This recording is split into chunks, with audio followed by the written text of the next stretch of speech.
And while he was still speaking, behold, Judas, one of the 12, with a great multitude with swords and clubs, came from the chief priests and elders of the people. Now his betrayer had given them a sign. Whomever I kiss, he is the one. Seize him. Immediately he went up to Jesus. Greetings, Rabbi. And kissed him. Friend, why have you come? Then they came and laid hands on Jesus and took him. And suddenly, one of those who were with Jesus stretched out his hand and drew his sword, struck the servant of the high priest, and cut off his ear. Put your sword in its place, for all who take the sword will perish by the sword. Or do you think that I cannot now pray to my Father, and he will provide me with more than 12 legions of angels?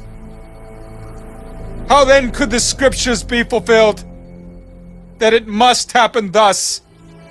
In that hour, Jesus said to the multitudes, Have you come out as against a robber, with swords and clubs to take me? I sat daily with you, teaching in the temple, and you did not seize me. But all this was done, that the scriptures of the prophets might be fulfilled.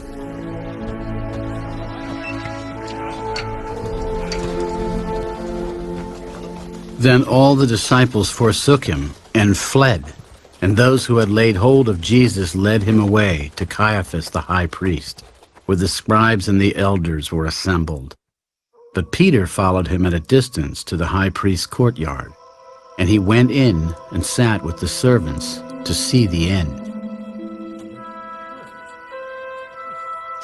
Now the chief priests, the elders, and all the council sought false testimony against Jesus to put him to death, but found none.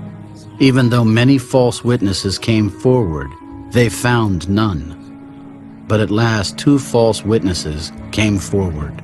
This fellow said, I'm able to destroy the temple of God and to build it in 3 days.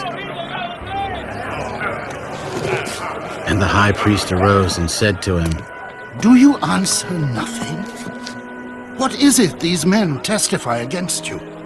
But Jesus kept silent. And the high priest answered and said to him, I put you under oath by the living God. Tell us if you are the Christ, the Son of God. It is as you said. Nevertheless, I say to you, hereafter you will see the Son of Man sitting at the right hand of the power and coming on the clouds of heaven. Then the high priest tore his clothes. He has spoken blasphemy. What further need do we have of witnesses? Look, now you have heard his blasphemy. What do you think? He is deserving of death. Then they spat in his face and beat him, and others struck him with the palms of their hands. Prophesy to us, Christ. Who is the one who struck you? Now Peter sat outside in the courtyard, and a servant girl came to him. You also were with Jesus of Galilee. But he denied it before them all. I do not know what you are saying. And when he had gone out to the gateway, another girl saw him, and said to those who were there, This fellow also was with Jesus of Nazareth. But again he denied with an oath. I do not know the man. And a little later those who stood by came up and said to Peter, Surely you also are one of them, for your speech betrays you. Then he began to curse and swear. I do not know the man. And Peter remembered the word of Jesus. Before the rooster crows, you will deny me 3 times. So he went out and wept bitterly.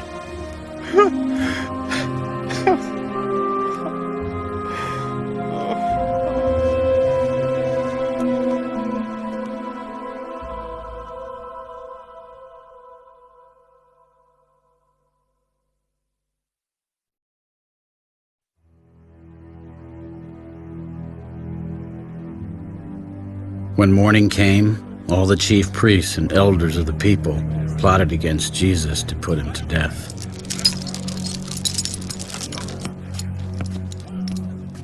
And when they had bound him, they led him away and delivered him to Pontius Pilate, the governor. Then Judas, his betrayer, seeing that he had been condemned, was remorseful, and brought back the 30 pieces of silver to the chief priests and elders. I have sinned by betraying innocent blood. What is that to us? You see to it. Then he threw down the pieces of silver in the temple and departed, and went and hanged himself. But the chief priests took the silver pieces. It is not lawful to put them into the treasury, because they are the price of blood. And they consulted together and bought with them the potter's field to bury strangers in. Therefore that field has been called the field of blood to this day. Then was fulfilled what was spoken by Jeremiah the prophet.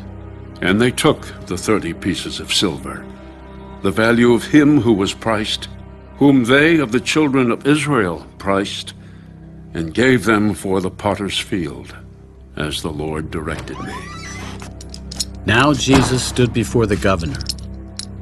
Are you the king of the Jews?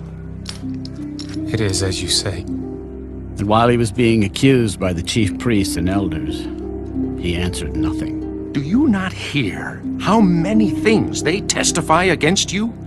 But he answered him not one word, so that the governor marveled greatly. Now at the feast the governor was accustomed to releasing to the multitude one prisoner whom they wished. And at that time they had a notorious prisoner called Barabbas. Therefore, when they had gathered together, Pilate said to them, Whom do you want me to release to you? Barabbas or Jesus, who is called Christ? For he knew that they had handed him over because of envy. While he was sitting on the judgment seat, his wife said to him, Have nothing to do with that just man, for I have suffered many things today in a dream because of him. But the chief priests and elders persuaded the multitudes that they should ask for Barabbas and destroy Jesus. Which of the two do you want me to release to you? Barabbas! What then shall I do with Jesus, who is called Christ? Let him be crucified! Why? What evil has he done? But they cried out all the more. Let him be crucified! When Pilate saw that he could not prevail at all, but rather that a tumult was rising, he took water and washed his hands before the multitude. I am innocent of the blood of this just person. You see to it. And all the people answered, His blood be on Blood us be on us and our on children. our children!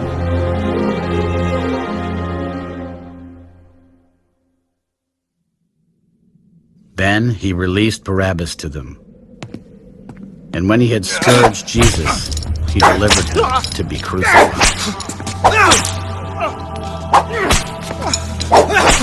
Then the soldiers of the governor took Jesus into the praetorium and gathered the whole garrison around him.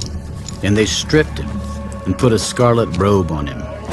When they had twisted a crown of thorns, they put it on his head, and a reed in his right hand. And they bowed the knee before him and mocked him. Hail, King of the Jews! Then they spat on him and took the reed and struck him on the head. And when they had mocked him, they took the robe off him, put his own clothes on him, and led him away to be crucified.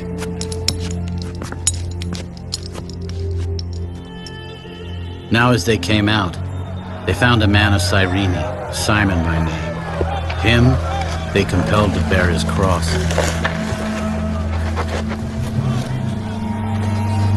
And when they had come to a place called Golgotha, that is to say, place of a skull, they gave him sour wine mingled with gall to drink.